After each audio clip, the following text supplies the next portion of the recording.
completa, y creo que sería justo que antes de nada le demos las gracias a él por este regalo que nos ha hecho, y las personas que le conocemos sabemos que le ha significado un gran esfuerzo. También quiero agradecer a la librería Libri por acogernos, a los amigos de Cortum que nos han dado apoyo, especialmente a Xavi Bernat por permitir que este acto pueda transmitirse por YouTube y que pueda quedar registrado. Personalmente también quiero agradecer a Carlos por darme la oportunidad de presentar este acto. Es un honor para mí estar aquí acompañándole. Él es una de las personas que más me ha apoyado y me ha dado ánimos en mi corta carrera política, y por eso es muy significativo para mí estar aquí. También es un honor presentar las memorias al lado de dos grandes juristas, uno de los cuales es autor de la denuncia que permitió el procesamiento de Augusto Pinochet, por lo que para mí, que soy chilena y estuve involucrada también en el caso, es una circunstancia muy especial. Estoy muy contenta de que hay un amigo muy especial que está hoy aquí, el Pera Ríos. Me advirtió que el trabajo de hacer de presentadora de este acto me lo advirtió hace una semana. No sería fácil porque los tres juristas que tenemos tienen un gran don de la palabra y que tendría problemas para gestionar los tiempos, así que espero que todos seáis comprensivos. Los tres no necesitan grandes presentaciones porque son personas suficientemente conocidas. Juan Ramón Capella es catedrático emérito de Filosofía del Derecho, Moral y Política de la Universidad de Barcelona. Como filósofo del derecho tiene una amplísima trayectoria y un sinfín de publicaciones que han marcado su ámbito de investigación a nivel español, pero también mucho más allá. Es una referencia para varias generaciones de juristas.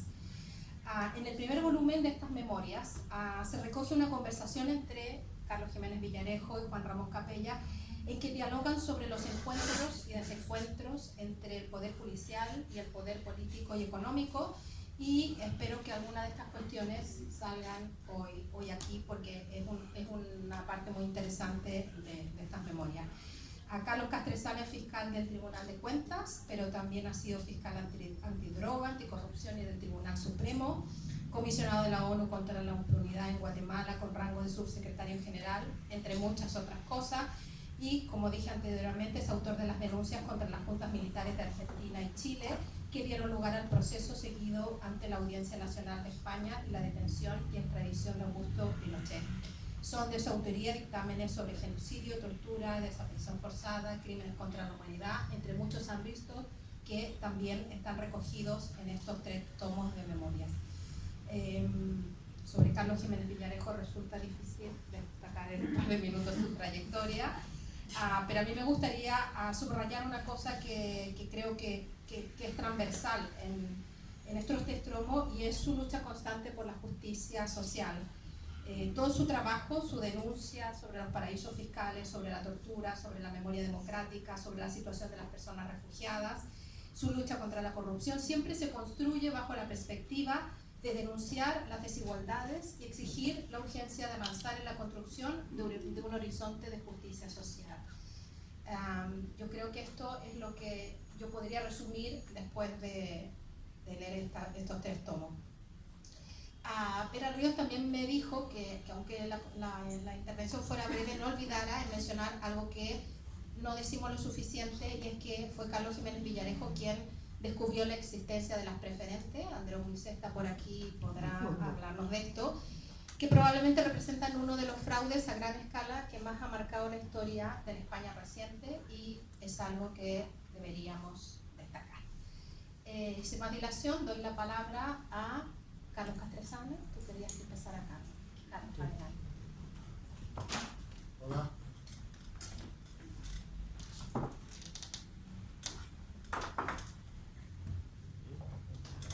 Hola. Ahora sí, ¿no? No tengo que estar presentando el micrófono. De ahí no pasa. ¿Me oyen bien? Pues muy buenas tardes. Pues la verdad es que es un placer y además un honor que Carlos Jiménez Villarejo, que es mi jefe, que ha sido mi jefe toda la vida y lo sigue siendo, me haya invitado a presentar este libro, o estos tres libros, estos tres tomos, de alguna manera de su memoria yo diría teórica o empírica. Los ensayos, las entrevistas, los artículos que componen estos 3 capítulos de su vida son fruto principalmente de la experiencia, también del estudio, también de muchísimas horas de trabajo, pero sobre todo de la experiencia, de manera que ese es su valor principal, su interés mayor desde mi punto de vista. No son estudios académicos, son reflexiones muy profundas, muy elaboradas, pero que parten de lo que él ha visto, de lo que él ha vivido en su lucha contra la corrupción durante muchísimos años. Como ciudadano, yo diría, jurista, preocupado por el Estado de Derecho, ese es el primer tomo, Justicia y Democracia, cómo podemos construir una sociedad mejor con el marco jurídico que traemos desde 1978, con algunas taras que vienen del pasado y que por ahí se conservan. El segundo se refiere naturalmente a la situación más grave de los derechos humanos en la sociedad española, que sigue siendo también una asignatura pendiente desde la transición, que es la memoria democrática, cómo hemos olvidado, cómo hemos desatendido a las víctimas del franquismo, que se la jugaron precisamente para traer esa democracia que ha sido con ellos tan ingrata. Me parece que es un tomo especialmente conmovedor y que demuestra el compromiso humano y humanitario de Carlos a lo largo de toda su carrera. Y el tercero, que naturalmente es el que me toca más cerca, es el de la corrupción y los fraudes. Es un vademecum de la corrupción, explica lo que es, explica cómo funciona, sobre todo en una sociedad democrática avanzada, en una sociedad capitalista moderna, como es la sociedad española, y ahí tienen ustedes casi por capítulos, podría haberse hecho como un índice a modo de diccionario de voces, los paraísos fiscales, y ahí tienen todo lo que necesitan entender de los paraísos fiscales. La corrupción desde la más tradicional, de la más antigua, de la del funcionario que mete la mano en el cajón para llevarse el dinero público o que reclama al particular, al contribuyente o al administrado esas mordidas que por hacer lo que no tenía que hacer o por hacer lo que tenía que hacer nunca debió reclamar. Yo en México, cuando me enteré que los sobornos se llamaban mordidas, llegué a la conclusión de que los corruptos son como los vampiros, porque se alimentan de la sangre de los demás y la luz los destruye. Y ese es el trabajo que yo aprendí a hacer al lado de Carlos, y yo quería hablar hoy más de la persona, aunque él ha dicho, no hables de mí. Bueno, es que hablar de Carlos Jiménez Villarejo significa hablar de la lucha contra la corrupción en España, la más importante que se ha hecho desde que se empezó a hacer en 1995, porque antes de 1995 vivíamos en un pasado sin corrupción. Yo me acuerdo cuando se fue a crear, por ejemplo, las delegaciones de la Fiscalía Anticorrupción, que un fiscal jefe de una región muy importante, con una corrupción espectacular, sí lo diré, Valencia, dijo, aquí no hace falta delegado anticorrupción porque aquí no hay corrupción. Bueno, efectivamente no había ningún caso judicializado de corrupción. Corrupción que la había, hoy lo sabemos, en aquel entonces no se sabía tanto. Yo quiero hablar desde que le conocí, que fue en enero de 1990, y yo llegué a Barcelona en una promoción muy numerosa de 31, 32 fiscales, y veníamos, algunos supongo yo que porque eran de Zaragoza y no tenían posibilidad de llegar allí, pero unos cuantos con el conocimiento de quién era Carlos Jiménez Villarejo, de quién era José María Mena, de qué era lo que había sido el caso de Banca Catalana, o sea que sabíamos dónde nos metíamos. No podemos decir que nos equivocamos, llegamos a donde queríamos llegar y había plazas en esa promoción que era tan grande, pues prácticamente de toda España. De manera que yo llegué aquí y dentro de ese pelotón me fue atribuido Mollet del Vallés, que era un juzgado sin juez, y luego de los servicios civiles, el que tampoco no quería nadie, el de la suspensión de pagos y las quiebras. Bueno, yo como obediente fiscal recién estrenado, me fui a Mollet del Vallés y me fui a la suspensión de pagos y quiebras, que era una oficina muy rara que tenía la Fiscalía para atender esos procedimientos en la calle María Layetana, si no me acuerdo mal. Y empecé a despachar el papel que me venía entrando. Claro, de ahí yo creo que viene la relación que luego ha sido de amistad, pero que es una relación de confianza del jefe con el subordinado, al que de alguna manera le ve un potencial, porque a los 2 meses escasos de estar en Mollet del Vallès yo me presenté en la oficina del fiscal jefe y dijo: me temo que tenemos un caso de corrupción de la juez y del secretario del juzgado. Como no puede ser, pues sí. En el juzgado había una cuenta donde se recibían unos fondos del Ministerio de Justicia que se gastaban pues en comprar el papel, el tóner de la fotocopiadora, en fin, las cosas, los enseres de limpieza para que el juzgado estuviera decente, y faltaba dinero bastante, y faltaba dinero porque, por ejemplo, se habían gastado, yo qué sé, 7.000 pesetas entonces en unas cortinas, y yo decía: ¿y dónde están las cortinas? Porque el despacho del juez no tiene cortinas. Y entonces, claro, sí, efectivamente, no había cortinas, porque la juez se había hecho unas cortinas, las había pagado con el dinero del juzgado y se las había instalado en su casa. Y en la cuenta de consignaciones, el secretario, que era hábil, sisaba a todos los justiciables que llevaban allí. Un señor que tenía que recibir una indemnización por un accidente de tráfico de 145.000 pesetas, les tenía un cheque de 143.000, y si se descubría, decía: ay, que me he equivocado, perdone, aquí tiene usted las 2.000 que faltaban. Pero como no se descubrían, pues esas 2.000 se las quedaba, y otras 2.000 de aquí y otras 2.000 de allá. Tenía un cochazo deportivo en la puerta del juzgado. Y yo, cuando me presenté delante del jefe, al que conocía muy poco, y era el último de los últimos de la última promoción, con este papelón, pues dije: bueno, me vamos a mandar un viento fresco. Y me dijo: no, pues ponemos una denuncia, se inicia el procedimiento en el Tribunal Superior de Justicia, porque la señora era aforada, y ahí que nos fuimos. Y eso se tardó año y pico, y luego él vino al juicio y acusamos a la señora y la condenaron, y al secretario pues también le acusamos y también le condenaron. Y esa fue la primera. En las suspensiones de pagos y quiebras, yo empecé también, como soy curioso y también estudioso, empecé a ver cosas raras, y yo se las llevaba al jefe y el jefe me hacía caso. Y eso era sorprendente, porque cuando tú te diriges contra un despacho de los más importantes de Barcelona, en vía diagonal, y le dices al jefe que quieres hacer una entrega de registro, y dices: tú eres tonto, vuélvete a Mollet del Vallès. Pero no, decía: pues sí, si tiene fundamento, y yo le explicaba lo que había, pues vamos a hacerlo.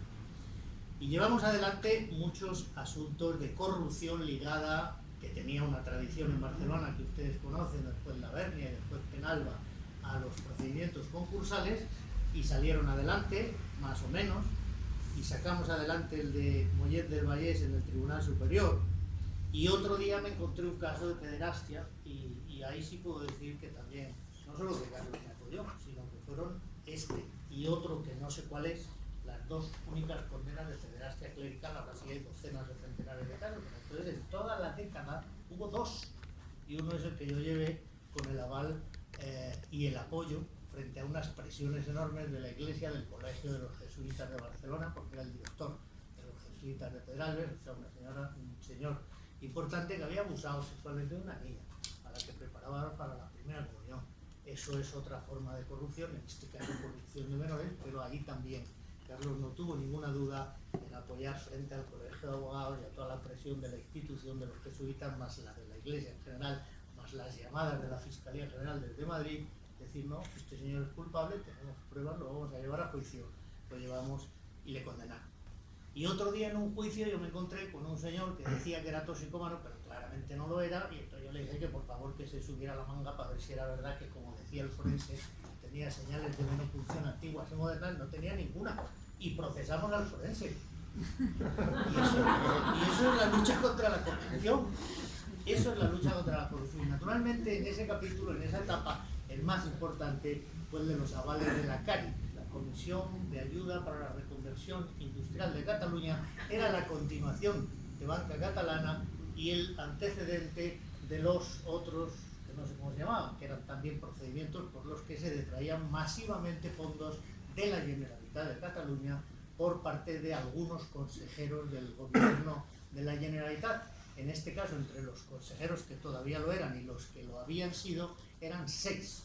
Y yo propuse, y lo llevamos a la Junta, y allí se deliberó y se aprobó por unanimidad, y lo mandamos a Madrid, procesar a 6 consellers de la Generalitat por una corrupción sistemática de los fondos públicos que habían desviado hacia sus empresas por el procedimiento de pedir préstamos que la Generalitat avalaba, préstamos que nunca devolvían y que terminaban pagando los contribuyentes.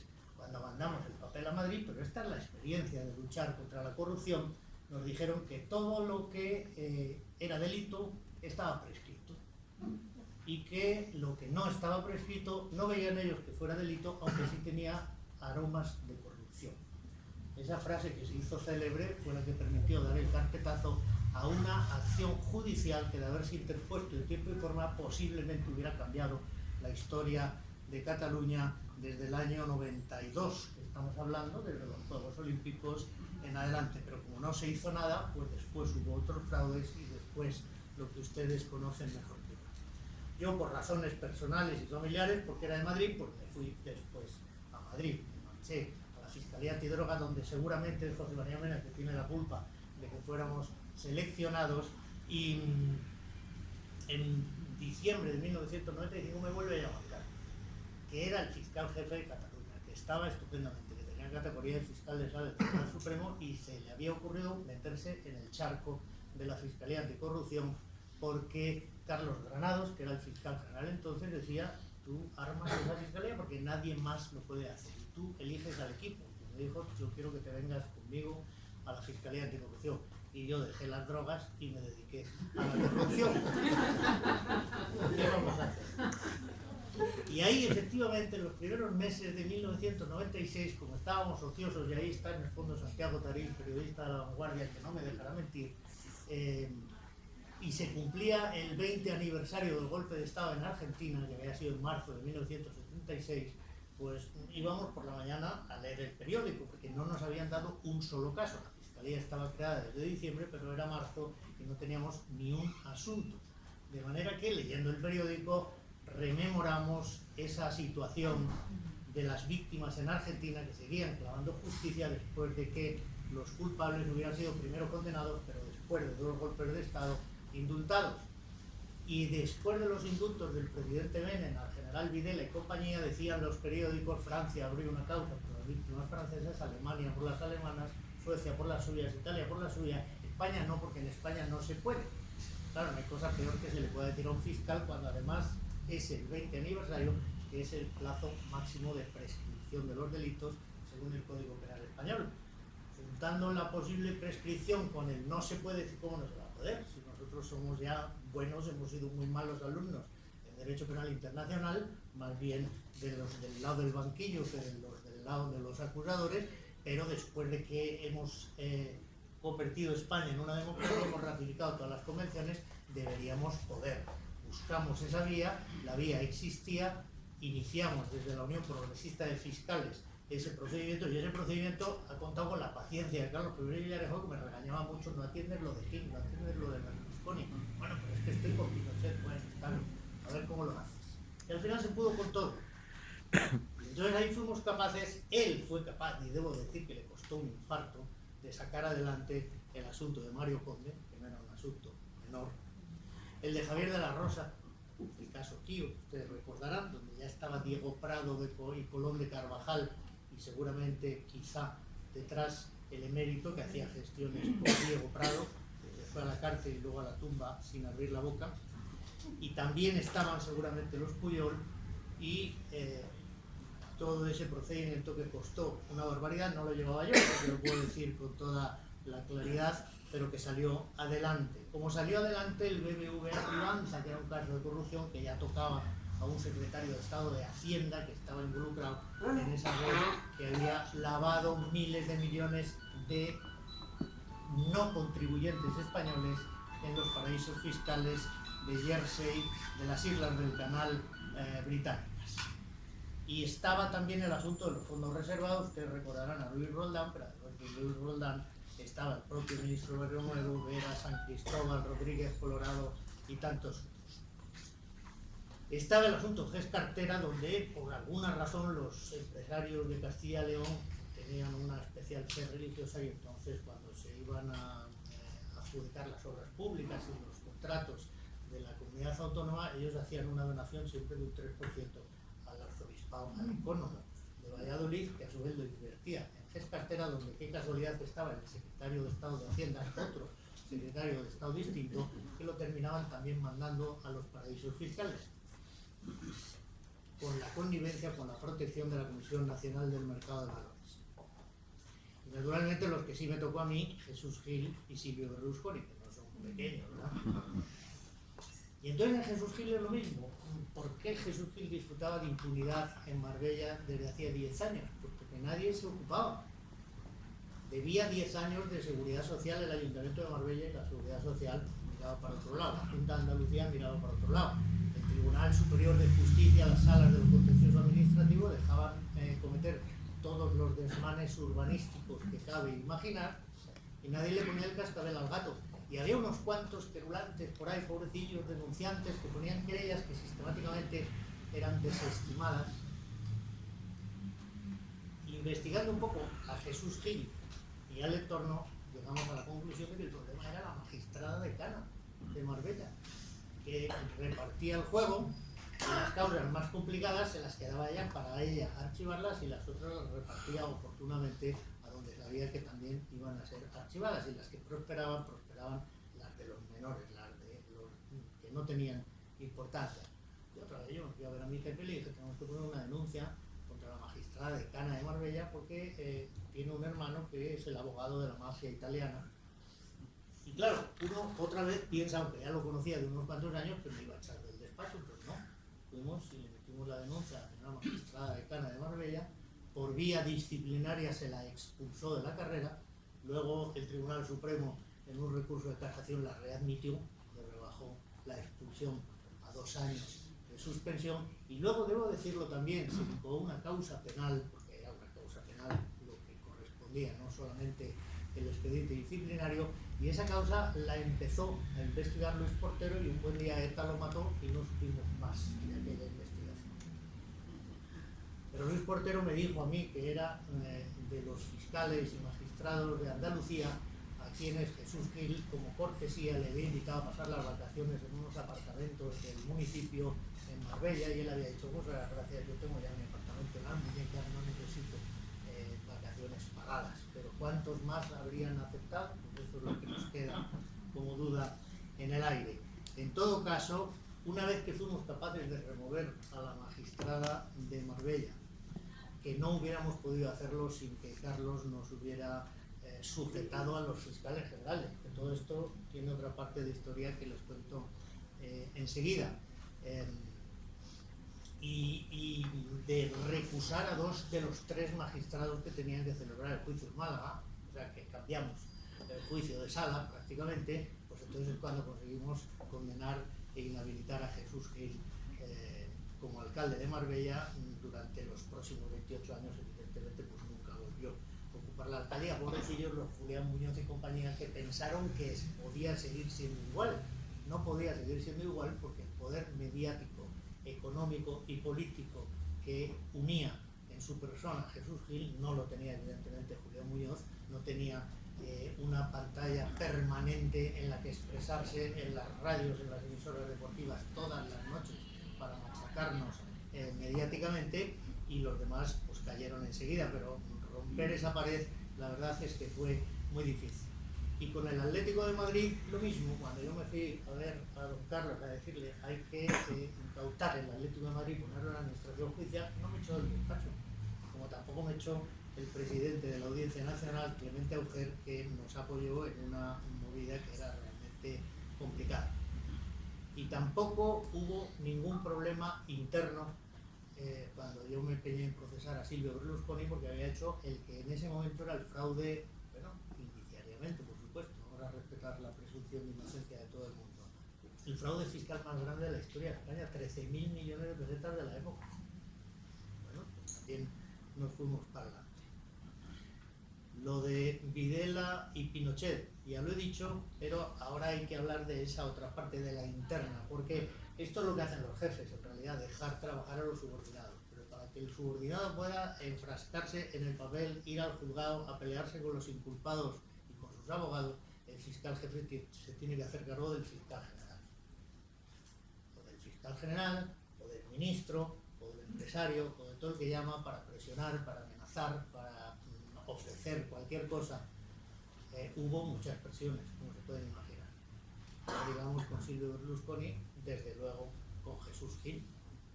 Y se decía él públicamente en los medios, es que me persigue, es que el gobierno, ese señor Álvarez Cascos, que era ministro de no me acuerdo qué, Álvarez Cascos y Castrejana me persiguen protegidos por Villarejo. Álvarez Cascos nunca llamó, nunca pidió nada, nunca ordenó nada, no le hubiera ido bien si lo hubiera intentado, y de hecho la única presión que recibimos en el caso de Jesús Gil fue en el sentido contrario. Don Jesús Cardenal, fiscal general del Estado, un día llamó y dijo no se puede pedir medidas cautelares contra este señor. Yo le dije, pues yo sí pensaba pedirlas. Pues no las puedes pedir. Yo le dije, pues me lo das por escrito. Yo pensaba que naturalmente eso era suficiente, porque normalmente era suficiente cuando tú a un jefe le decías que te diera la orden por escrito y la orden no se sujetaba, pues ya no te la daba. Pero este sí me la dio por escrito, entonces hubo que contestarle por escrito cuáles eran los méritos del caso, cuáles eran las razones para pedir la prisión provisional, y no sostuvo la orden, porque le hubiera obligado a convocar a la Junta de Fiscales del Tribunal Supremo, no por mí, sino porque este señor lo respaldaba, y de esa manera conseguimos poder pedir las medidas cautelares y meter en la cárcel a Jesús Gil, que fue un rato. Pero nos amenazaron con expedientes disciplinarios. Nos amenazaron prácticamente con disolver la fiscalía. Nos daban esas órdenes que procurábamos sortear de aquella manera. Nos requerían para que explicásemos constantemente por qué tal periódico había publicado tal información que se suponía que era confidencial. Nosotros decíamos, yo no sé nada, pregúntele usted al periodista. Nunca tuvimos ningún problema. Pero al final, claro está, tanto va el cántaro a la fuente que a Carlos Jiménez Villarejo lo destituyeron. Y lo destituyeron, y debo decir también en su honor, porque eso está reflejado en el libro, pero esa es la parte que el libro no cuenta, pero me parece que es bueno que ustedes la sepan. Lo destituyeron después de muchos meses de intentarlo, porque no había ningún fiscal de cierta categoría que estuviera dispuesto a reemplazarle. A todos los que le decían, vamos a destituir a este y te vamos a poner a ti de fiscal anticorrupción, decían, pues no, hasta que hubo uno que naturalmente dijo que sí, y a ese se lo pusieron. Carlos se jubiló, y yo me fui a Estados Unidos, y fin de la presente historia. Yo no quiero insistir más, pero sí me parece que además de ese contenido, insisto, fruto elaborado de la experiencia que refleja el libro, era necesario conocer esta nota personal, porque ese libro lleva también mucho sacrificio personal detrás. No solamente la experiencia, sino que esas experiencias se escriben a veces con sangre, se escriben a veces con fuego, porque no es fácil sostener el Estado de Derecho cuando hay tantas personas en un sistema en el que la corrupción es parte de ese sistema, parte del engranaje que permite que se muevan los mecanismos de esta economía no tan social, pero sí desde luego de mercado en la que vivimos, y eso tiene un precio. Y yo humildemente pues lo pagué el tiempo que estuve ahí, pero Carlos ha pagado mucho más porque ha estado mucho más tiempo y ha hecho cosas más importantes. Y yo quiero hoy testimoniar mi agradecimiento personal, pero yo diría en nombre de toda la sociedad el agradecimiento por nunca haber escurrido el bulto, por siempre haber hecho frente a esa responsabilidad y siempre haber estado dispuesto a pagar el precio personal y profesional. Muchas gracias.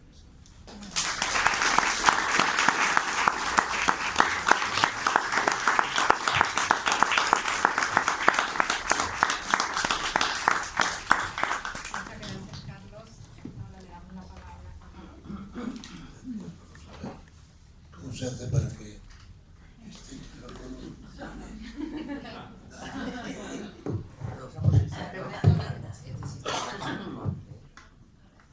mi voz es muy débil? El sistema es muy práctico,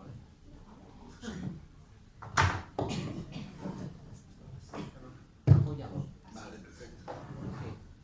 Bueno, ante todo quería agradecer a Carlos Jiménez Villarejo la invitación a formar parte de este grupo de personas que hablamos de su libro, lo cual por su parte es un atrevimiento, porque yo he vivido dentro de la torre de cristal de la universidad y Carlos ha vivido en un lugar de infinito rozamiento, como es la administración de la justicia penal.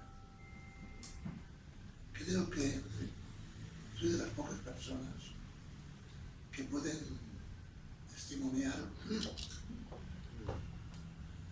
de la longevidad, de la preocupación de Carlos por los temas de la corrupción. Creo que debió ser a finales de 1960, los años 60 o principios de los 70, cuando a Carlos se le ocurrió proponer la traducción de un libro que ya llevaba tiempo funcionando por Norteamérica, titulado White Collar Crime, delito de cuello blanco. Un título que a mí mismo me sorprendió, porque en aquellos años se pensaba que las personas que llevaban americana y corbata no eran delincuentes. Por supuesto, la censura franquista prohibió la edición de aquel libro. No llegó a traducirse, pero lo propuso él. Me parece muy bien que hayan aparecido estos 3 volúmenes, porque son el testimonio. Vamos a ver, situémonos dentro de 40 años. La gente que quiera saber qué pasó se encontrará con el testimonio de un funcionario ejemplar. Y eso es lo que son estos libros. Un testimonio importantísimo de un funcionario ejemplar. Centrándonos en el libro Corrupción y Fraudes, ¿qué se puede decir? Bueno, yo creo que la delincuencia económica y económico-política, junto con los delitos del patriarcalismo, es decir, las agresiones a mujeres, a agentes que se desvían de la norma general, son los 2 aspectos más graves o que preocupan seguramente más a la conciencia social ilustrada. Otros delitos, como los del terrorismo, parece que no son tan importantes. Y en cuanto a los delitos tradicionales, a pesar de las admoniciones que nos hacen los anuncios diarios en las radios, en la televisión, de que pongamos alarmas en nuestras casas, la verdad es que hay una cierta seguridad en este país y poca necesidad de estas alarmas. Quiero decir que los delitos de corrupción son los vistos más preocupantemente por la sociedad ilustrada, repito, porque hay una parte de la sociedad menos ilustrada que de un modo mayor o menor participa de acciones corruptas. En mi opinión, la corrupción es difícilmente eliminable. Hay que ver en la lucha contra ella como un trabajo de Sísifo que no termina jamás. No lo es porque en nuestras sociedades cualquier decisión administrativa, ya sea pequeña, la adquisición de libros en la universidad, la decisión de un ayuntamiento de cambiar la calificación de un solar, o grande como la compra de material militar, tiene siempre un valor económico. Tiene siempre la posibilidad de ser vendida o ser comprada la decisión administrativa y repercutir eso en los usuarios, en las personas corrientes. No lo debemos olvidar. Eso es así. Es decir, vosotros estáis pensando constantemente en la gran corrupción.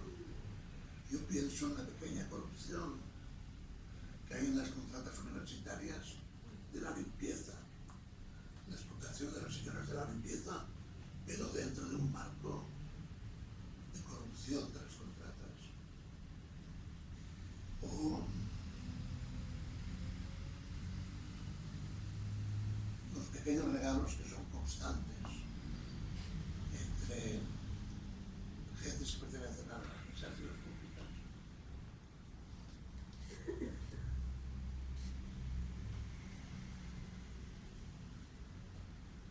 creo que en los grandes contratos, en las grandes cuestiones, eso es gravísimo.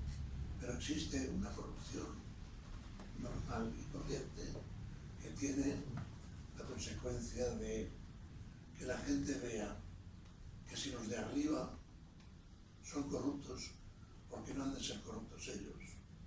Si los de arriba evitan la fiscalidad, ¿por qué no? Porque no hay que trampear las declaraciones de la renta. Eso que invade a toda la sociedad, me parece terrible. Si me pongo como profe, os diré que la corrupción no es solo propia del capitalismo. En Argelia, después de montañas de años de administración francesa, que es de lo más serio que hay en Europa, trasladada a África no debería ser menos, en todo caso, después de años y años de administración francesa, llega la independencia. Y el campesino necesita una autorización para algo. ¿Qué hace? La pide directamente. No. Se va al ministerio, al ayuntamiento, lo que sea, a la entidad correspondiente, y pregunta al portero: yo soy de tal sitio, ¿hay aquí alguien de tal sitio? O bien, me llamo tal, ¿hay alguien que también se llame tal en esta administración? Si tiene la suerte de encontrar alguno, se va, piensa cuál es el regalo adecuado y se presenta a ese funcionario para pedirle que habilite la solución de su problema.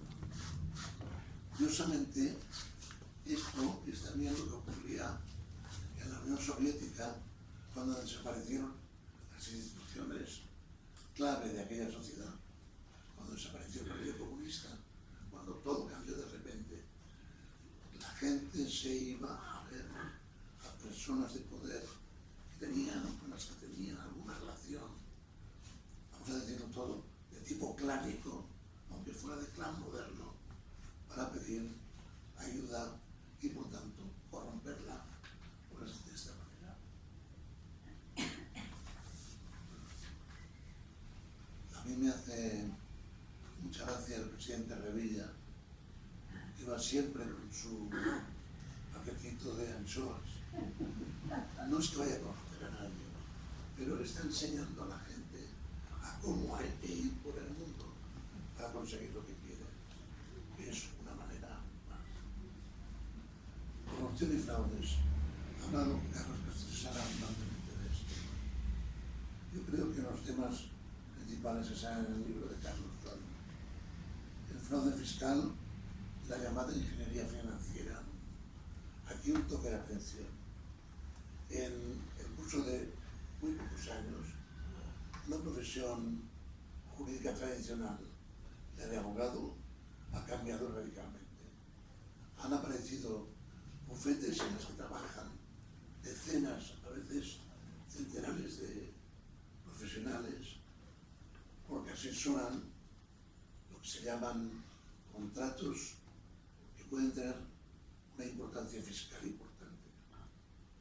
Esos grandes gabinetes jurídicos son fundamentalmente gabinetes de contención fiscal. Estudian cómo hacer para pagarlo menos y cómo hacer para que el dinero no se vea. Ese es el trabajo de estos gabinetes jurídicos.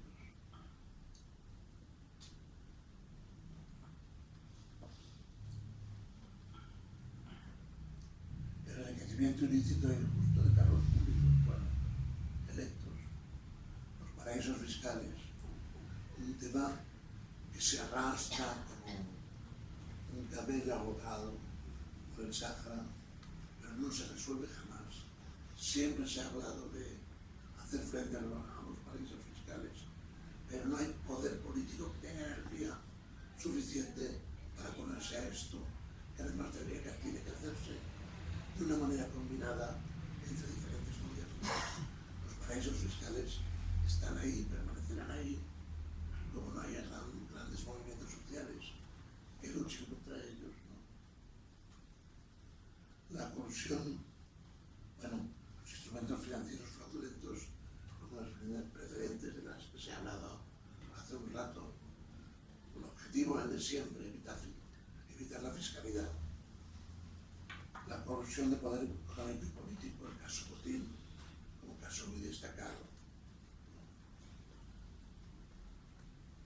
La complicidad política, el caso Jordi Pujol con Banca Catalana y en el conjunto de sus mandatos, la colusión con los diferentes gobiernos centrales del Estado, tanto de un lado como de otro, para que miraran hacia otro lado y le dejaran hacer. Esto me parece un ejemplo muy particular, porque así como seguramente en toda Europa vamos a encontrar algunos de los delitos antes mencionados, este es difícilmente encontrable en otros países. Me parece una colusión característicamente hispano-catalana, no tiene otro nombre. El tratamiento de los contratos administrativos, esa técnica de los ayuntamientos, ¿no? Para evitar pasar por órganos de fiscalización, se convierten los contratos, se trocean en contratitos y así no tienen que pasar por los controles. La lentitud en la administración de justicia. Y a todo esto hay que añadir los delitos, las estafas cometidas por medio de la informática. Esto es muy grave. Yo llevo una en el bolsillo que me apareció ayer, ¿no? Son estafas aparentemente muy pequeñas, pero no son pequeñas. Buscan acceder a tus depósitos bancarios, etc. Bueno. Quisiera aprovechar la ocasión para hablar de otro tipo de corrupción que afecta, en este caso, a la Administración de Justicia.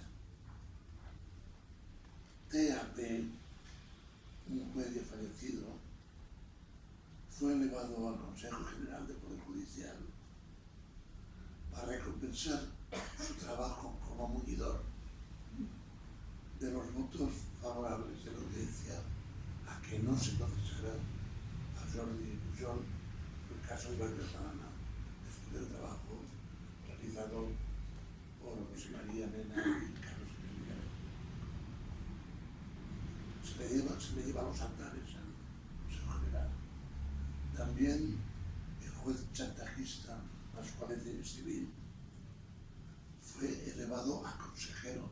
No sé si recordáis la historia, era un juez que buscaba empresarios, les enchiqueraba y conseguía que le pagaran un rescate para sacarlos de la celda. Muchos inocentemente creíamos que era un juez de izquierdas, que era un criminal, un delincuente. Bueno, también fue elevado a consejero del Poder Judicial por obra de propuesta de Convergencia y Unión. Digo esto porque, por lo visto, el Consejo General del Poder Judicial no es cualquier cosa. Y explican cosas como estas, explican por qué el partido que tiene más problemas con la justicia no quiera renovar un Poder Judicial que le favorece, haciendo un flaco servicio al sistema constitucional. Prefiere asegurar sus intereses como partido a los intereses de la sociedad. Bueno, yo además quisiera, por terminar, destacar la calidad técnico-jurídica de Carlos Jiménez Villarejo. Sin ella, la voluntad no le hubiera servido para nada. Cuenta con eso es muy importante. También la acumulación de pericia técnica con compromiso cívico-democrático. Utilizo la palabra compromiso, que en tiempos recientes parece decir algo así algo así como conclusión para agentes de la edad de Carlos, la mía y de otros que estáis aquí. Compromiso quería decir comprometerse con algo, realmente con las causas de las personas desfavorecidas, con las gentes que estaban en los lados peores de la desigualdad. Creo que este libro, y en realidad este conjunto de libros, serían utilísimos si se leyeran en las facultades de Derecho. Pero tengo miedo de que eso no se produzca, Carlos. Conozco demasiado bien las facultades de Derecho para pensar que un libro así se pueda recomendar abiertamente y discutir abiertamente en una facultad. Destaparía demasiadas cosas en la enseñanza universitaria. Perdona.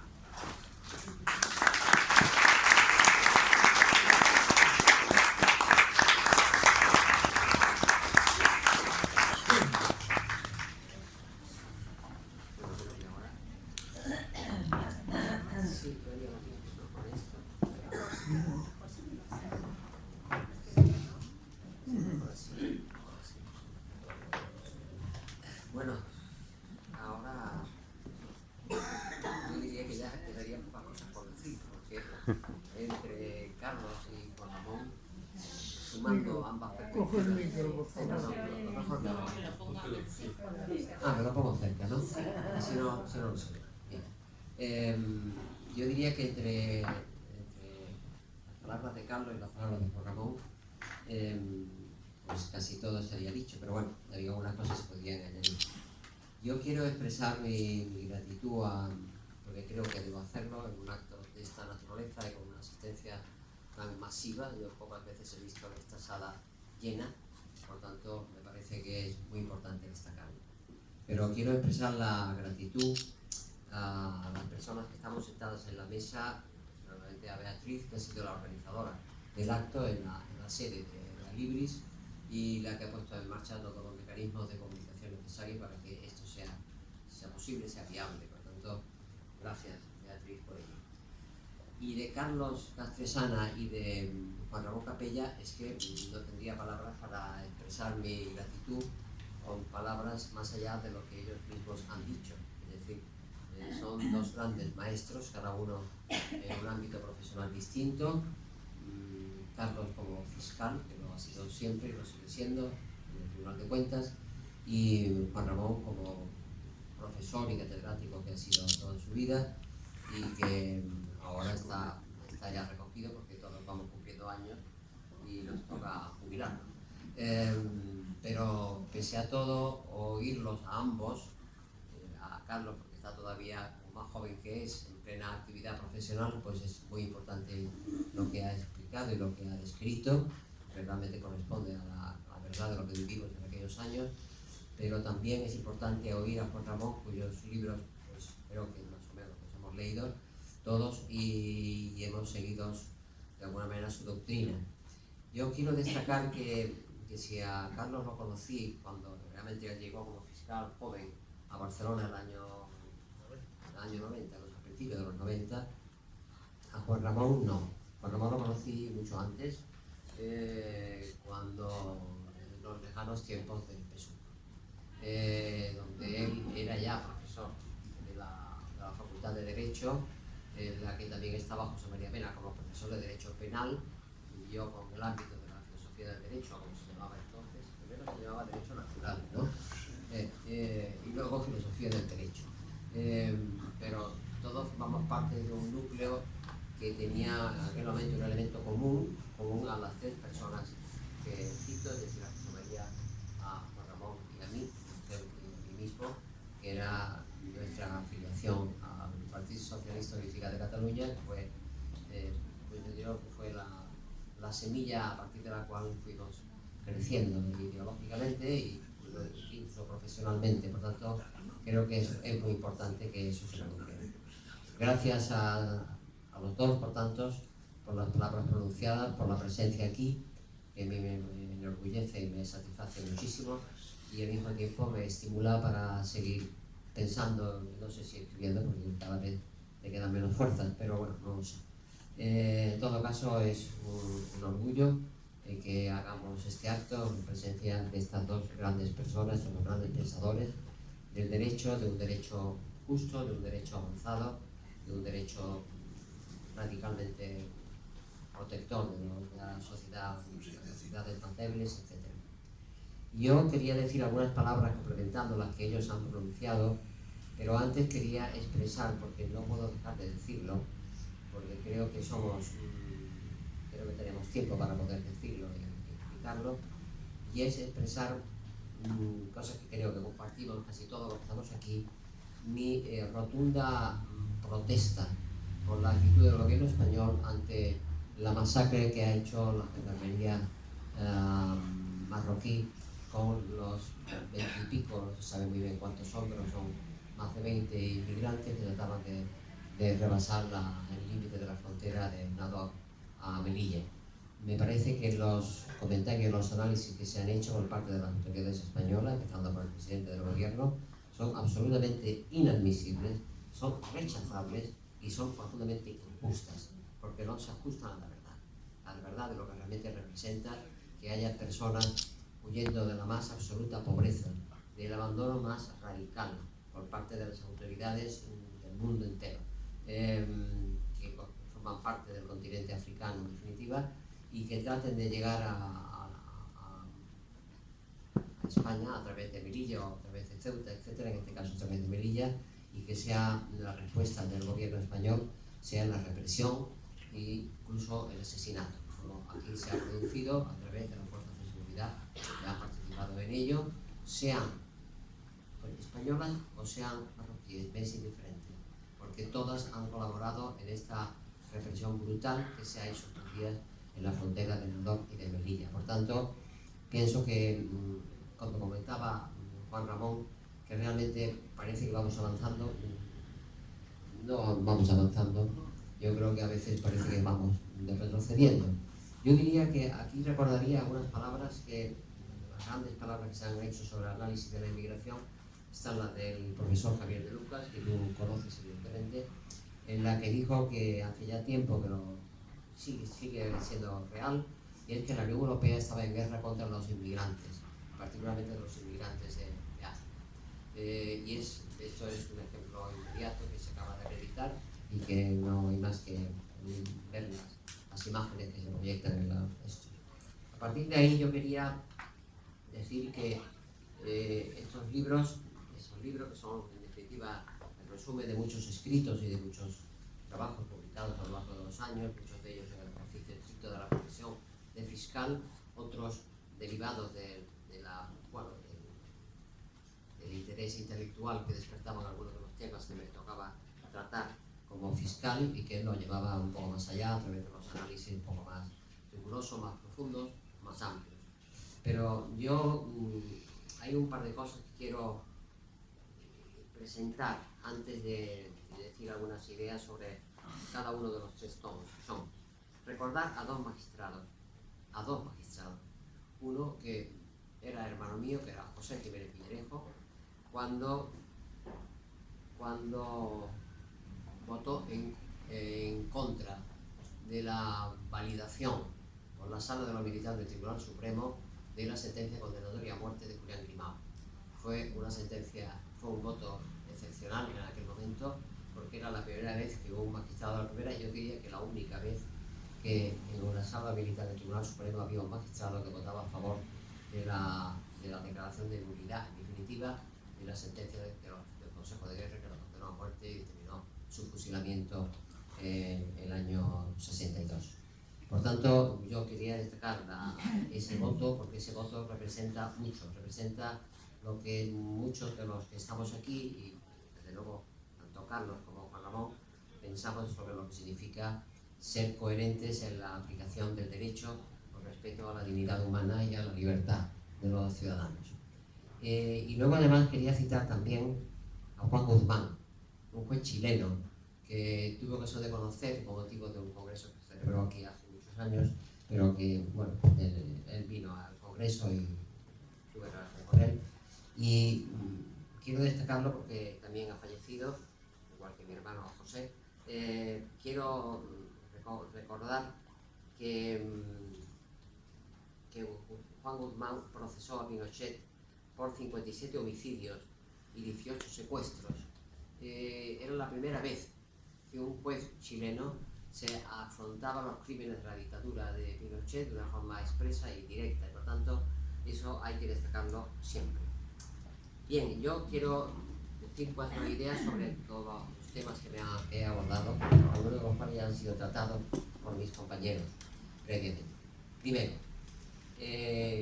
como sabe perfectamente también José María Mena, fuimos testigos, yo diría que fuimos los primeros testigos, una vez que los consejos de guerra son sustituidos a partir de la condena de Julián Grimao por el Tribunal de Orden Público, por el TOP, en la que los detenidos políticos por la brigada político-social de la dictadura franquista empiezan a ser detenidos por razones de su actividad democrática en todos los sentidos, tanto ideológica como de los escritos que se publicaban, de las reuniones que se celebraban, de los partidos a los que pertenecían, particularmente el Partido Comunista y el Partido Socialista Mexicano de Cataluña, etc. Bien, pues quiero decir que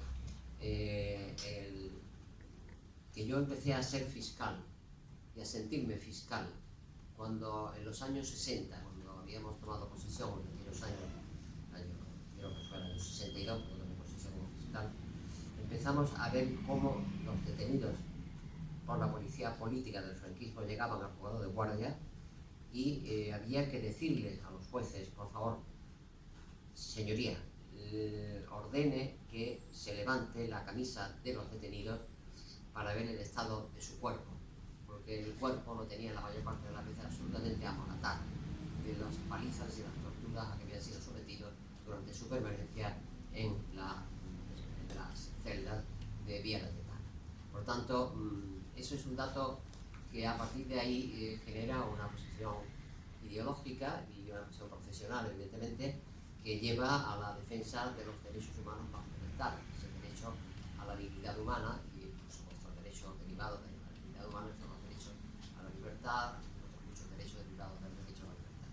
Pero eso es una realidad y el conocer la tortura practicada en aquellos años quiere decir también otras cosas. Quiere decir que si eso fue importante en aquella fecha, y lo fue, pero lo que es preocupante, y ya lo destacó el profesor Tomás Valiente en sus diferentes obras publicadas, es que la tortura de regímenes democráticos se ha venido practicando. Yo no sé ahora en qué medida se practica o no, porque desconozco totalmente esa realidad. Pero sí es cierto que cuando yo fui parte en un brevísimo recorrido de casi unos 3 meses, 4 o 5 meses de Podemos, y fui por tanto eurodiputado con Podemos en el Parlamento Europeo en julio de 2014, mi única iniciativa que se aprobó y se presentó y se leyó ante el Parlamento Europeo fue una declaración contra la tortura a propósito de varias condenas, varias sentencias que se habían dictado en España, en las que se reconocía la práctica de la tortura por parte de los cuerpos policiales en el año 2012, 13, 14, es decir, el pleno régimen democrático ya vigente desde hacía mucho tiempo. Dicho esto, quiero decir también que algo que influye en la formación de una persona como fiscal de un régimen democrático y por tanto un régimen que está por la defensa de los derechos y las libertades, está también por la defensa de que las personas que han sufrido algún tipo de represión justificada por razón de haber cometido un delito que está previsto en el Código Penal como tal, han ingresado en las cárceles. Y aquel periodo, y creo que algunos que están aquí lo pueden recordar, aquel periodo de los años, ya superada la dictadura de los años 80, la cárcel modelo fue un modelo de lo que no debía ser una cárcel. Fue como describió un diario, exactamente La Vanguardia, un gran titular de uno de sus diarios publicados, lo calificó de recinto inhumano, porque realmente en aquella época, con motivo del ejercicio de mi función como fiscal de vigilancia penitenciaria, pude conocer de cerca la situación en que vivían los presos de aquella época, tanto en prisión preventiva como en cumplimiento de las penas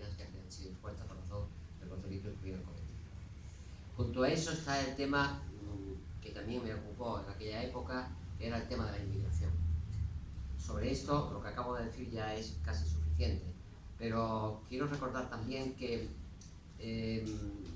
creo que fue Kelsen el que en algún momento de su pensamiento, se lo va mejor Juan Ramón que yo, habló de que en un Estado democrático no cabía la distinción entre nacionales y extranjeros, puesto que todos eran seres humanos que merecían el mismo trato, el mismo respeto y por tanto la misma respuesta del Estado de un favorecimiento del ejercicio de sus derechos y libertades sin mayores restricciones, lo cual estaba en radical contradicción con que los inmigrantes, aparte de seguir siendo asesinados, como acabo de decir hace unos minutos, siguen tratados como delincuentes, siguen encerrados injustamente y privados de libertad en los llamados CIES, cuando no han cometido delito alguno, sino que simplemente la única falta que han cometido es que son inmigrantes, es decir, que no son nacionales de ese país, sino de otros países, con los que a lo mejor como decía bien Juan Ramón, los empresarios de unos y otros países están teniendo relaciones, como servidor muchas veces, teniendo relaciones económicas y haciendo negocios, pero a los inmigrantes, a los ciudadanos pobres y abandonados que intentan superar esa situación, corriendo a la Europa más desarrollada, se encuentran con las barreras que se han encontrado durante la pandemia. Ahí estuvo el gran esfuerzo que se hizo por muchos juristas, algunos pocos, evidentemente ahí estaba, el gran esfuerzo que se hizo para presentar un recurso ante el Tribunal de Justicia de la Unión Europea con motivo del acuerdo de la Unión Europea, del Consejo Europeo con Turquía, para que los inmigrantes del Oriente Medio que llegaban a Turquía, en lugar de permitirles atravesar la frontera y llegar a Lesbos o a Grecia, fueron retenidos en campos de concentración en Turquía, como así hicieron. Con lo cual, el Consejo Europeo le abonó al gobierno de Turquía nada más y nada menos que 6.000 millones de euros.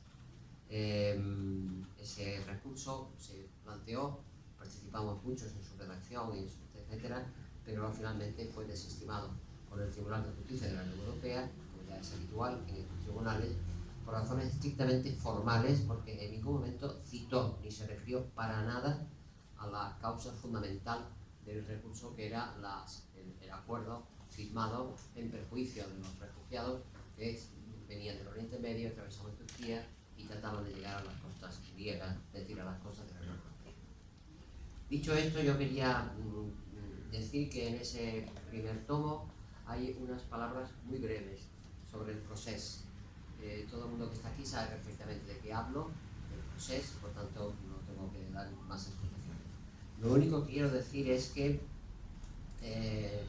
fueron juzgados, fueron condenados, fueron multados, por tanto ese capítulo se cerró, pero lo que no se ha cerrado es la realidad que sigue pendiente en Cataluña, y es que hay como dos Cataluñas, como dos clases de catalanes, es decir, aquello que en un momento determinado dijo Salvador Illa, que no hay nada peor que sentirse exiliado en tu propio país, es una verdad, un templo a mi juicio, y por tanto yo lo recuerdo aquí. Y más allá de eso, reitero, a propósito del problema del proceso y del independentismo, etcétera, que no voy a detenerme, las palabras de Antonio de Gutiérrez Díaz, quien fuera secretario general del PSUV, que dijo lo siguiente: la Cataluña de hoy es la Cataluña de todos, y no dejaremos que nos la quiten aquellos que con nacionalismos extremos quieren utilizar la bandera para ocultar sus intereses de clase. Ahí estamos, y ahí estamos hoy, porque todavía ese tema no está definitivamente superado. Hay un segundo volumen dedicado a la memoria democrática, que es en definitiva el análisis de la dictadura, del golpe militar, el 18 de julio del 36, y de los 42 años, de los 40 años, más de 40 años, que duró los efectos del golpe militar y la implantación de la dictadura fascista al estilo de la que luego se implantó en Alemania y en Italia. Yo me he dedicado especialmente al estudio de ese problema de la memoria democrática, de la memoria histórica, a partir de unas palabras que pronunció el escritor Manuel Vicent, que dijo que la memoria histórica es un fermento de libertad. Y realmente yo creo que después de los 40 y tantos años de fascismo en España, un fascismo durísimo, que ha representado un sufrimiento terrible para toda la sociedad y todos los ciudadanos que defendían sus libertades, exigían sus derechos y planteaban, por tanto, una alternativa democrática a lo que estaban sufriendo, solo recibieron represión, represión y represión.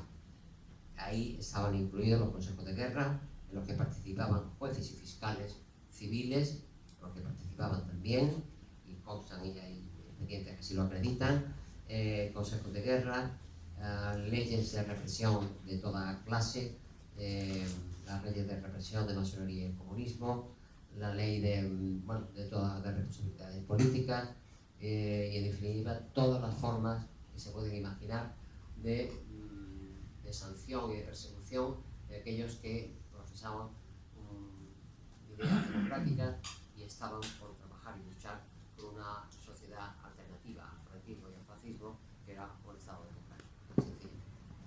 Todo eso costó mucho. Y cuando se termina ese periodo, hay cosas sorprendentes. Voy a citar dos de las cosas sorprendentes que yo he notado, muchas más, pero cito dos. Una, hay un comunicado de la Presidencia del Gobierno de 1986, hace ya muchos años, por tanto hacía muchos años que se había aprobado la Constitución del 78, con motivo del aniversario del 18 de julio del 36, en la que hace referencia la Presidencia del Gobierno de España, en aquel momento en manos del Partido Socialista Obrero Español, al respeto que merecen aquellos que lucharon, son palabras entrecomilladas, por una sociedad diferente, refiriéndose por tanto al franquismo y los franquistas.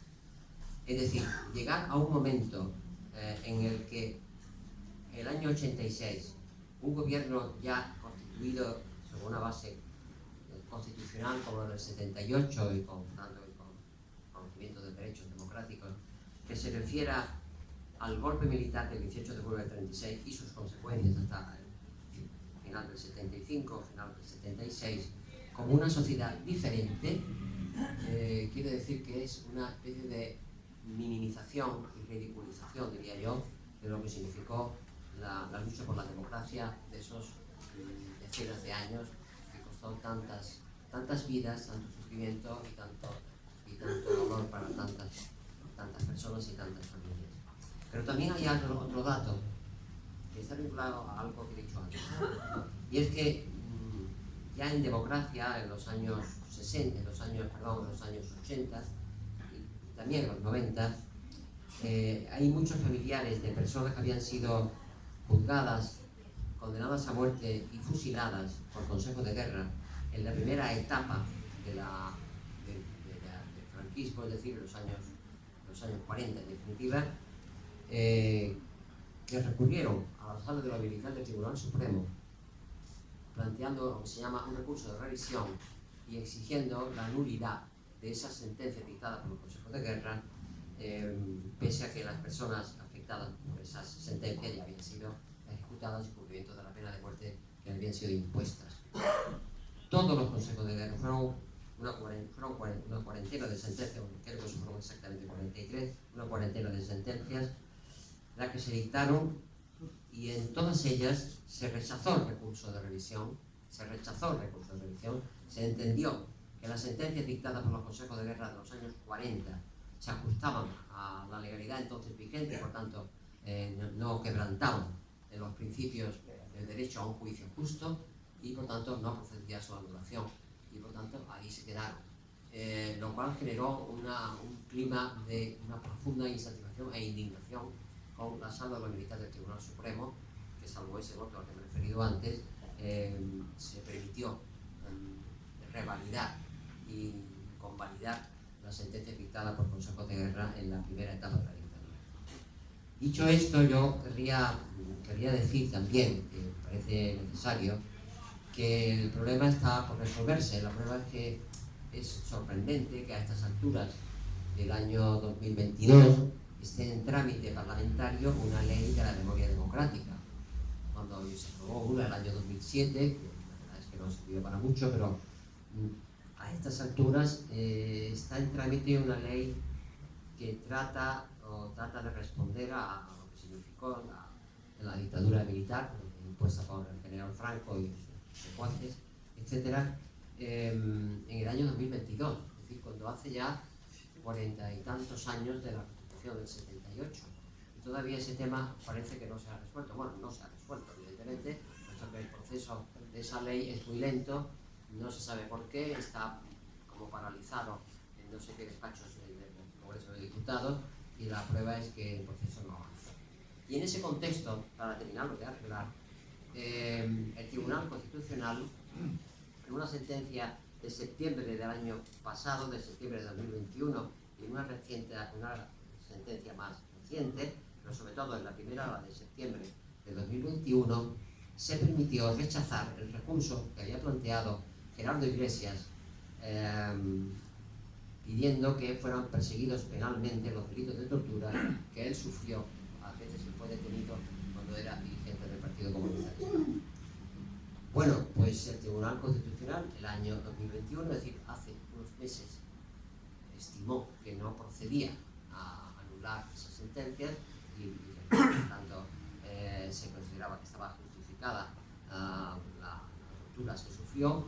Y aquí habría que decir que hay, como una especie, siguiendo un poco lo que decía Juan Ramón, hay una pequeña salvedad, y es que 3 magistrados de ese Tribunal Constitucional de hace unos meses, septiembre del 2021, votaron en contra de la sentencia del voto mayoritario por estimar que sí que procedía a haber abierto un procedimiento para de entrada iniciar la investigación, digamos luego cómo se tramitaba el proceso por la tortura que sufrió, Gerardo Iglesias en 3 o 4 ocasiones en que había sido detenido por la policía durante la dictadura. Y dicho esto, hablo de la corrupción. Y de la corrupción ya se ha hablado mucho y muy bien, desde luego por Carlos, que me acompañó y fue un extraordinario compañero como fiscal en la Fiscalía Anticorrupción. Bueno, él y otros muchos también, pero yo diría que él hoy está aquí, tengo que referirme especialmente, porque su actuación fue fundamental. Destacando que en aquel momento la creación de la Fiscalía Anticorrupción, la puesta en marcha de la propia Fiscalía Anticorrupción fue dura, primero porque, como ya he dicho y creo que lo he repetido más de una ocasión, solo encontré dificultades para perseguir la corrupción. O sea que cuando se creó, aparte de que hubo dificultades para nuestro nombramiento, etc., pero una vez creada, todo fueron dificultades para avanzar en la investigación de diferentes delitos cometidos por diferentes delincuentes, todos ellos de las capas sociales superiores, como ya ha citado Carlos, la banca, etc. Bien, pero yo quisiera decir a propósito de la corrupción que a veces los escritores, me refiero a los escritores, a los literatos, los escritores, a veces aciertan cuando resumen muy bien lo que nosotros los juristas desarrollamos, necesitamos muchas palabras para explicar. Ahí escribió un libro espléndido, Margarita Rivière, que ya falleció, se llamaba Clave K. La clave K, había un párrafo que decía lo siguiente, que yo creo que resume toda la descripción de la corrupción que venía padeciendo España y que sigue padeciendo por otra parte, pero bueno. Decía lo siguiente, decía Margarita Rivière, a través del personaje que ella citaba en su obra: Julián sabía cosas, como las prácticas continuadas de sobornos a diversas instituciones y personas, que nunca podría documentar. Sabía de incontables trampas y trapacerías, y había visto a los principales actores políticos dorar la píldora a jueces, periodistas y teóricos defensores de lo público, convertidos en adalides de intereses privados, los suyos propios. ¿Verdad que es lo que has dicho, Juan Ramón? ¿Verdad que lo has dicho? Sí, creo Yo creo que bueno, esto se ha dicho por Margarita Rivière y refleja la realidad de lo que ocurría, pero yo quiero recordar, porque creo que estamos una más con unos compañeros y compañeras que nos acompañan, y estamos muy a gusto todos, recordar que al final la corrupción parte de algo que dijo un analista alemán, que tú debes conocer mejor que yo, Michael Krake. Tú seguro que conoces tú, Michael Krake. No, bien. Sí, no lo conoces a todos, pero bueno. Que definía la corrupción bajo el enunciado del término enriquecimiento, a que así se refería Carlos Castresana como objetivo final de cualquier conducta de corrupción. Lo definía con la suma de las siguientes prácticas: corrupción, dinero negro, segundas cajas, engaño organizado y manipulaciones contables. ¿Verdad que es así? Bueno, está claro. Pero en este contexto hay un elemento fundamental en la corrupción, y voy acabando para daros la palabra a vosotros. Que hay un elemento fundamental en todo el problema de la corrupción, que son los partidos políticos, como todo el mundo sabe y conocemos. Partidos políticos que fueron el centro de la Constitución del 78, por su definición, su función, la que tenían adjudicada como era natural, que era el instrumento de participación política de los ciudadanos en el funcionamiento del Estado, etc. Dicho esto, hay algo que siempre me ha sorprendido, y es que cuando se aprueba la Constitución del 78, uno piensa, bueno, pues lo normal hubiera sido que a partir de una determinada fecha, pero inmediata a la Constitución, se regulara el funcionamiento de los partidos políticos, porque en definitiva son el instrumento de la participación democrática de los ciudadanos en las esferas del poder, etc. Pues no, lo primero que se hace es aprobar una ley, la Ley Orgánica 387, me permiten que lo cite, que regula la financiación de los partidos. Y entre la financiación de los partidos estaba la financiación privada, y particularmente los créditos que otorgaban el sistema financiero, es decir, las entidades de crédito y la banca. Pero, ¿qué se deriva de ahí? Pues se deriva una práctica que fue generalizada hasta el año 2015. Y es que los bancos condonaban a los partidos, no a todos, de derechas y de izquierdas, condonaban a los partidos las deudas que tenían contraídas derivadas de los créditos que le habían sido concedidos. Esto es una realidad. Hasta el año 2015, que es cuando se aprueba la ley que dispone tajantemente que no se podrán condonar ya más deudas a los partidos políticos por parte de las entidades de crédito.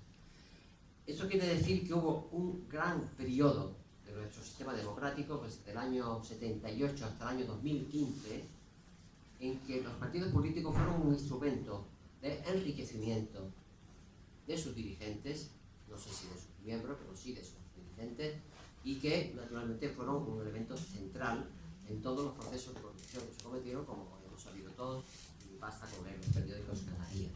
Por tanto, yo creo que esto sí que constituye algo que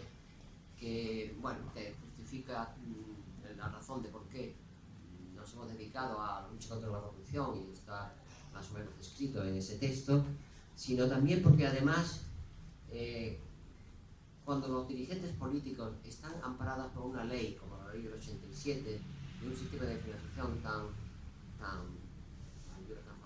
que les favorece tanto para poder disponer del dinero que estimen pertinente sin mayor problema, es lógico que de ahí se deriven unos comportamientos que estén presididos por principios que son incompatibles con un sistema democrático, que son la arbitrariedad en las decisiones que se tomen, la desviación de poder porque no se cumplen las normas que se hay que cumplir, sino se cumplen las normas desviadas de sus verdaderos objetivos o fines, que siempre las tienen, y en definitiva el favoritismo que eso genera, al que se ha referido ya con toda claridad, de generar un sistema en el que el partido político, más la financiación privada, más las fundaciones, más todo lo demás, pues es un gran instrumento de corrupción de todo el sistema democrático que se había conquistado con tanta dificultad y con tanto sufrimiento por el pueblo. Y yo creo que no tendría mucho más que decir, además no quiero decir más porque son las 8, a las 8:30 hay que abandonar esta sala, pero me vas a permitir que yo dé un dato que está tomado del Banco Mundial, por tanto no creo que me permita ninguna duda, pero termino aquí con este dato, que es un dato económico sobre el alcance de la corrupción en el sistema financiero mundial, del cual evidentemente son fundamentales los paraísos fiscales, a los que refería Juan Ramón, a lo que se refiere también Carlos. Dice el texto este, que está tomado, como dijo, de un informe técnico. El Banco Mundial cuantificó en 2004 que el precio mundial de la corrupción superaba cada año el billón de dólares. El Fondo Monetario Internacional en 2016 calculó que los sobornos pagados en el conjunto de las economías emergentes sumaban entre 1,5 millones y 2 billones de dólares anuales. Y la Comisión Europea en 2012 estimó que el impacto de las malas prácticas en las finanzas públicas de los 28 países de la Unión alcanzaba los 120.000 millones de euros anuales. Y con eso termino, porque creo que es una expresión bastante rotunda y clara de una autoridad económica como el Banco Mundial, y que realmente revela en qué situación estamos y cómo puede vivir nuestra sociedad en este contexto sin que realmente haya movimientos más sólidos y más contra unos poderes políticos que están siendo ejercidos como cauce para el enriquecimiento personal, propio, de propios y extraños, de propios ajenos, etc., pero en definitiva